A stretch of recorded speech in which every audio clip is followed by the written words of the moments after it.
The Foreign Affairs Department has sent China another diplomatic protest over the continuing presence of 240 Chinese vessels scattered in the West Philippine Sea.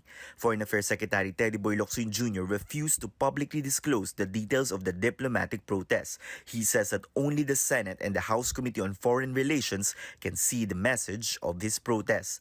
Locsin said that he is also changing his policy when filing a diplomatic protest. He previously said that only reports from the National Task Force for the West Philippine Sea will warrant a protest and not from media reports. That's the reality on the ground. It's very difficult for the Philippine government to really prevent China from doing such kind of activities. So this is the time for the Philippines and China to really talk and work together and contribute to the lowering of tensions in the area. Those are the things that we should be doing rather than exchange harsh words. And the filing of diplomatic protest for me is a good sign.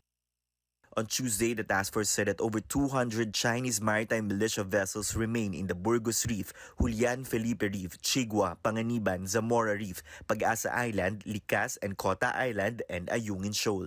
For retired Senior Associate Justice Antonio Carpio, it's high time for the Philippines to conduct joint maritime patrols with the United States and other allies. The nations of the world must unite to strongly push back China. Otherwise, if China succeeds in taking the South China Sea or in making the South China Sea its own national lake, denying the application of UNCLOS in the South China Sea, then UNCLOS will collapse. Experts say that amid rising tensions in the disputed waters, it's about time to rethink our alliances with other nations like France, Australia, Japan, and even Taiwan. Philippine goal is to prevent China to win without actually fighting. This requires application of subtle, indirect, and less threatening visible countermeasure that must prevent China from achieving this goal, to win without actually fighting.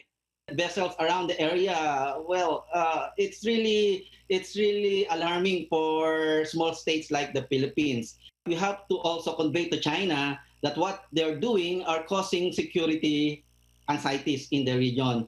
So that's why I'm asking friends, in China and both government and academics also, telling them that China should be reminded of the need to exercise self-restraint.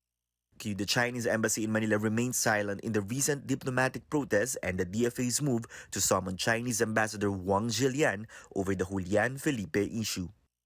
The Chinese Foreign Ministry says that their position on the matter is consistent and clear. They hope that France can resolve this matter without hyping up the issue and without affecting the bilateral relations of the two countries. Tristan Odalo, CNN Philippines.